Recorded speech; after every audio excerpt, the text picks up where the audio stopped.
Hello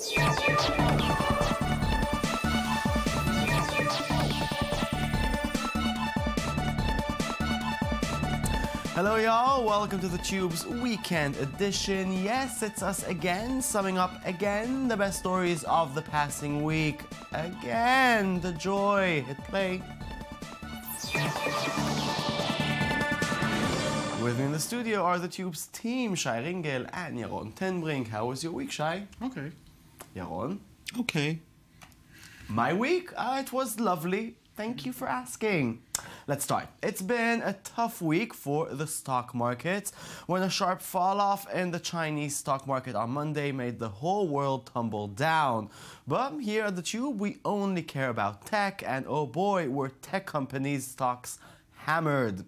Even stock market darlings, Apple, Google, Amazon, and Facebook dropped off a cliff with the rest of the market, losing up to 10% of their worth. Somehow, by the end of the trading day, they returned to less apocalyptic figures, with Intel leading the pack, losing just 0.1%. So what happened? How come the famous tech bubble stayed intact? Let's talk. Yaron, I'm not Mr. Economics. I don't really understand the market. So for me, the story was about nothing actually happening with the tech market. Am I sort of right? No. Okay.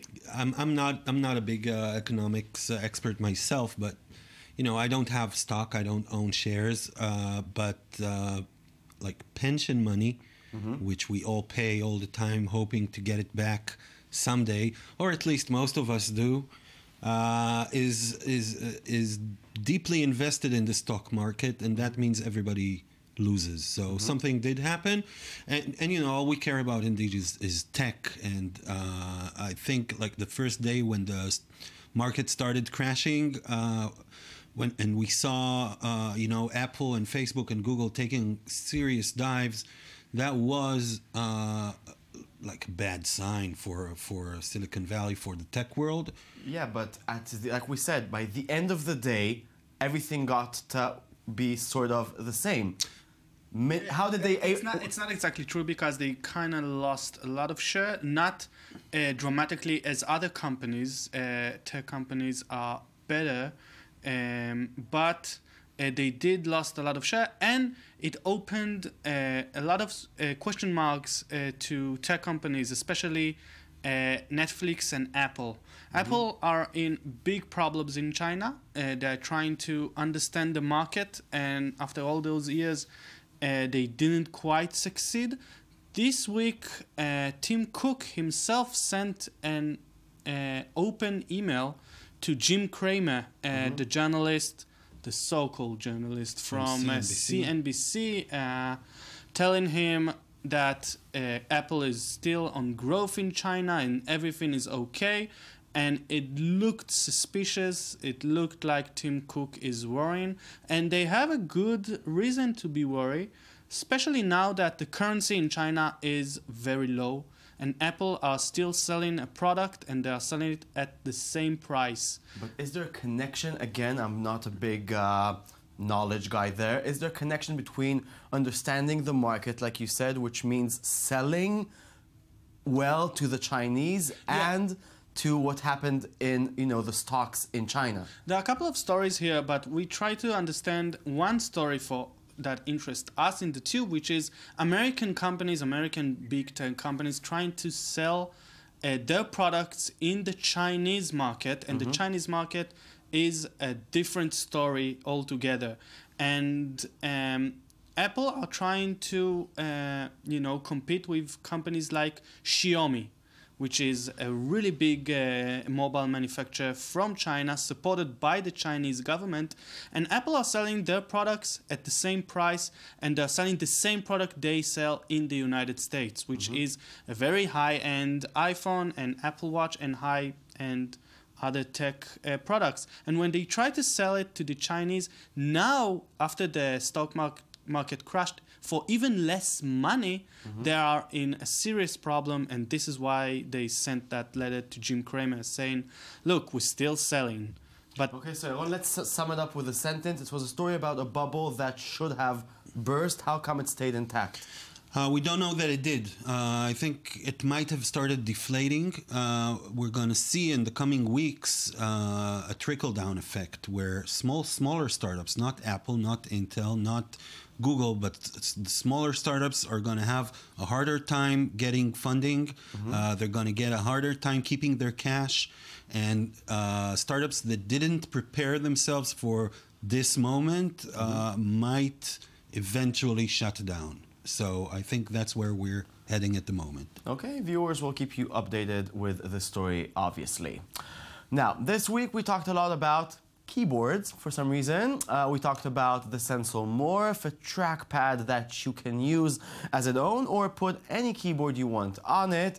We talked about Microsoft Display Cover that integrates a touch-sensitive e-ink display built into the keyboard area. And we also talked about LG Folding Keyboard. Let's check their video before we ask, is this the hour of the keyboards or their last hurrah?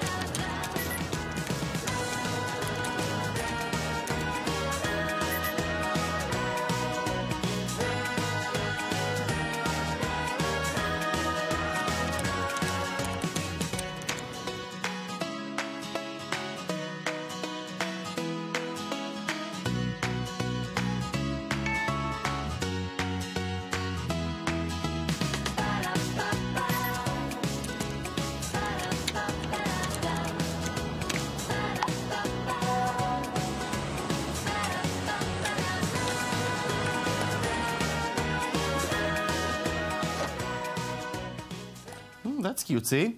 So, Shai, why is everybody trying to reinvent the keyboard? What's wrong with a regular keyboard? There's nothing wrong with a regular keyboard, but we've been using regular keyboards for quite some time. We don't think about it that much, but the name of the system we use, it's called QWERTY. And it's arranged to be exactly that will have the most common keys next to our hands, and the last common will have to reach. And we kind of got used to it, and everybody knows how to click on the keyboard, but you know, we have touch screens these days. So because we have touch screens, a lot of people are trying to reinvent the keyboard in all those different ways. And most of them failed. So now we're seeing the second generation of trying to invent the keyboard, just staying with the QWERTY, giving you what you want, but you know, now you can fold them and you can do a lot of other things with them. So keyboards are now getting not really a reimagination of it, but mostly like trying to figure it out somehow differently. You know, Yaron, let's talk about the other option, that this is the last hurrah. Aren't keyboards soon to be obsolete? You know, voice command, motion control. That's where we're heading, but I think, you know, like with every technology, they will not die completely. Because a lot of people would like to keep on touching a keyboard. That's like something very basic that we do for more than 100 years now. We're not going to give it up. But indeed, technology is getting smaller and it wants to disappear. It wants to become part of us and not like this big device that we carry around. And keyboards are really the main problem now, because when you have your tablet or your smartphone, typing in is annoying. You cannot write. You can send a message, you can text, but serious writing, it doesn't work. And we still need that. We still need, and we need a better solution. So voice command is one way to go. Motion control is another way to go. And, you know, the best thing would be, and there are already prototypes, if you can just type in the air and you don't have like a physical device with you, then I think we'll see the keyboard gone, although it will remain with us virtually, of course. Of course. Yeah. This week was the week when YouTube finally launched YouTube Gaming. Finally, the site will drag all of the live streams and game-related YouTube videos into one place. Yes, it's like Amazon's Twitch, kind of. Yes, you remember correctly. YouTube tried to buy Twitch and lost the bidding war to Amazon. What is this new game videos war we are looking at here? Let's watch the launch YouTube video that YouTube made for YouTube Gaming.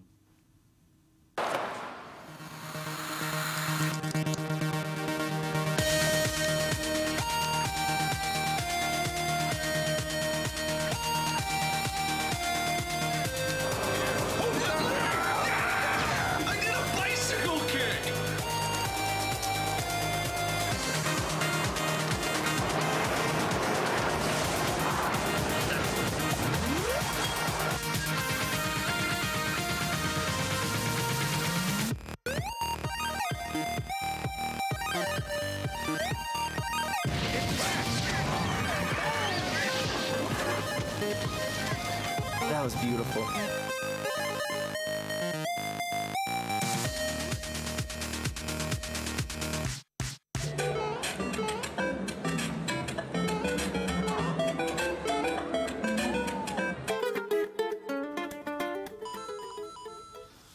Okay, yeah, I have to say before we start talking about it, I still do not understand what's the enjoyment of watching someone else play. You should play in order to understand. Maybe, I don't know. I don't play, and I love watching people play. I also watch people play. I have a Twitch account, and I can watch it for hours. And I know it's ridiculous, but And you don't want to pick up a console and play yourself? Sometimes. But one of the big enjoyments, look, the player environment got really lonely. In the 90s, I know, but in the 90s you could go to an arcade and play with your friends, and most of the time now you play at home in front of your console. So a lot of people love to play games with other people online by just watching them or just texting them while they're playing. So it's kind of a social thing, and the fact is millions of people do it, and Twitch is a huge success. So, and is that why Google and Amazon are doing this? I mean, what's in it for them? They have a lot to earn here. First of all, just the amount of users and data going through their servers, and people really identifying the experience of playing with being on a YouTube, Google, or Amazon Twitch platform. That's an amazing way for Google and Amazon to become part of the gaming world without developing a console, without developing a single game. They have their own in-house projects to develop games, but actually if they have this platform which offers this amazing service of servers and communication between players and video hosting and live streaming and all that, then they don't really need to do anything else. The crowd is theirs and they can sell commercials. That's their business. That's what they want to do, and it's kind of brilliant, I have to say. When we talked about it a bit when Amazon bought Twitch, YouTube seriously wanted to buy Twitch, and now they just developed their own Twitch to combat it. And they're there. The product is excellent. It's fun to use. You can just lose hours inside of it, and maybe not you. And video ads will get you more revenue than regular ads, and this is why Amazon wants Twitch, and YouTube also wants to show you videos. Yeah, but gaming and esport, they are becoming more mainstream, and they have millions of viewers, but the media, you can call the media me, we still don't get it. Why is that? I think gaming needs a crossover hit, something that everybody is playing and everybody is wild for and is super trendy. Let's say like a game like Angry Birds that for a certain moment everybody played. So the gaming world, the console gaming world needs such a big hit for something like Twitch or YouTube gaming to really catch on. Do you agree? Yeah. Look, Angry Birds was a revolutionary game in the meaning that my mother played it, and but it was still too simple, so you couldn't really watch it.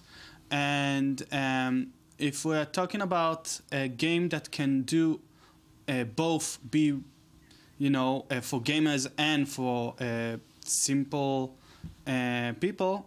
Simple people. Yeah, I they're know. very simple. Yeah, Those yeah. non-gamers. Maybe there could be a hit that could do the crossover. I think GTA is somewhere there. Okay, well, I hope it won't do the crossover in my life, because all these hours I would like to spend I need doing them too. something else. Thank you very much, Shai.